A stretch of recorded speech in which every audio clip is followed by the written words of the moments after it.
ದೇವರ ಪರಿಶುದ್ಧ ನಾಮಕ್ಕೆ ಮಹಿಮೆಯಾಗಲಿ. ಆತ್ಮಭಾರವುಳ್ಳ ದೇವಜನರ ಪ್ರಾರ್ಥನೆ. ಹೆನ್ರಿ ಮಾರ್ಟಿನ್ ರವರು ಇವರು ಭಾರತ ದೇಶಕ್ಕೆ ಮಿಷನರಿಯಾಗಿ ಬಂದು ಭಾರತದಲ್ಲಿ ಹಲವೆಡೆ ಮೊಣಕಾಲೂರಿ ಈ ವಿಧವಾಗಿ ಪ್ರಾರ್ಥಿಸಿದರು. ಕರ್ತನೇ, ಈ ಭೂಮಿಯ ಮೇಲೆ ನನ್ನನ್ನು ಆತ್ಮಗಳಿಗಾಗಿ ಸುಟ್ಟುಬಿಡು ಎಂದು ಪ್ರಾರ್ಥಿಸಿದರು.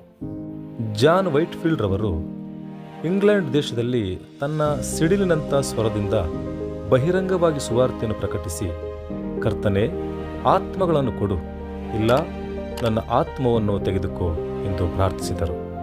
ಡೇವಿಡ್ ಬ್ರೈನಾರ್ಡ್ ರವರು ಅತಿ ಚಿಕ್ಕ ವಯಸ್ಸಿನಲ್ಲೇ ಅಮೆರಿಕ ದೇಶದಲ್ಲಿ ರೆಡ್ ಇಂಡಿಯನ್ಸ್ ನಡುವೆ ಮಿಷನರಿಯಾಗಿ ಹಸಿವಿನಿಂದಲೂ ವಸ್ತ್ರಹೀನತೆಯಿಂದಲೂ ಅನಾರೋಗ್ಯದಿಂದಲೂ ತನ್ನ ದೇಹವು ಕ್ಷಯರೋಗದಿಂದ ಕ್ಷೀಣಿಸಿ ಹೋಗುತ್ತಿರುವಾಗಲೂ, ಕರ್ತನೇ, ರೆಡ್ ಇಂಡಿಯನ್ಸ್ರನ್ನು ರಕ್ಷಿಸು, ಇಲ್ಲ ನಾನು ನರಕಕ್ಕೆ ಹೋಗುವೆ ಎಂದು ವೇದನೆಯಿಂದ ಅವರಿಗಾಗಿ ಪ್ರಾರ್ಥಿಸಿ ಅವರೆಲ್ಲರನ್ನೂ ರಕ್ಷಣೆಗೆ ನಡೆಸಿ ತನ್ನ 29ನೇ ವಯಸ್ಸಿನಲ್ಲಿ ತನ್ನ ಓಟವನ್ನು ಮುಗಿಸಿ ಕರ್ತನ ಬಳಿಗೆ ಸೇರಿದನು. ಡಿ.ಎಲ್. ಮೋಡಿರವರು, ಕರ್ತನೇ, ನನ್ನನ್ನು ಹೇಗೆ ಉಪಯೋಗಿಸಬೇಕೆಂದಿರುವೆಯೋ ಹಾಗೆಯೇ ಉಪಯೋಗಿಸು, ಇಗೋ ಖಾಲಿ ಪಾತ್ರೆ, ನಿನ್ನ ಕೃಪೆಯಿಂದ ತುಂಬಿಸಿ ನನ್ನನ್ನು ನಿನ್ನ ಚಿತ್ತದಂತೆ ಉಪಯೋಗಿಸು ಎಂದು ಪ್ರಾರ್ಥಿಸಿದರು.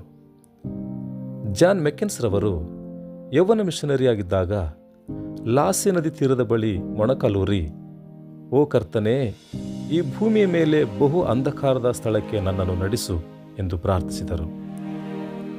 ಹೈಡ್ ರವರು ಭಾರತ ದೇಶಕ್ಕೆ ಸೇವೆಗಾಗಿ ಬಂದು ಪ್ರಾರ್ಥನೆ ವೀರನಾಗಿ ಕಣ್ಣೀರು ಸುರಿಸಿ, ತಂದೆ, ಈ ಆತ್ಮಗಳನ್ನು ನನಗೆ ಕೊಡು, ಇಲ್ಲ ನಾನು ಸತ್ತು ಹೋಗುತ್ತೇನೆ ಎಂದು ಪ್ರಾರ್ಥಿಸಿದರು. ಶ್ರೀಮತಿ ಕಾಮ್ ಸ್ಟ್ರಾಕ್ ರವರು ಭಾರತ ದೇಶಕ್ಕೆ ಮಿಷನರಿಯಾಗಿ ಬರುವಾಗ ತಾನು ಎಷ್ಟೋ ಪ್ರೀತಿಸಿದ ತನ್ನ ಮಕ್ಕಳನ್ನು ಮನಸ್ಸನ್ನು ಕಠಿಣ ಮಾಡಿಕೊಂಡು ಕಣ್ಣೀರಿನಿಂದ ಬೀಳ್ಕೊಟ್ಟು ಬರುವಾಗ, ಯೇಸುವೆ, ನಿಮ್ಮ ನಿಮಿತ್ತವೇ ಈ ಮಕ್ಕಳನ್ನು ಬಿಟ್ಟು ಹೋಗುತ್ತಿದ್ದೇನೆ ಎಂದು ನುಡಿದಳು. ಕರ್ತನಲ್ಲಿ ಪ್ರೀತಿಯುಳ್ಳ ದೇವಸೇವಕರೇ, 140 ಕೋಟಿ ಜನ ಇರುವಂಥ ನಮ್ಮ ಭಾರತ ದೇಶಕ್ಕಾಗಿ ನಮ್ಮ ಪ್ರಾರ್ಥನೆ ಮತ್ತು ನಮ್ಮ ತೀರ್ಮಾನ ಏನು? ಅಪೊಸ್ತಲನಾದ ಪೌಲನು ಹೇಳ್ತಾನೆ, ಪ್ರಾಣವನ್ನೇ ಉಳಿಸಿಕೊಳ್ಳುವುದು ವಿಶೇಷವೆಂದು ಎಣಿಸುವುದಿಲ್ಲ ಎಂಬುದಾಗಿ. ದೇವರು ನಿಮ್ಮನ್ನು ಆಶೀರ್ವದಿಸಲಿ. ಆಮೆನ್.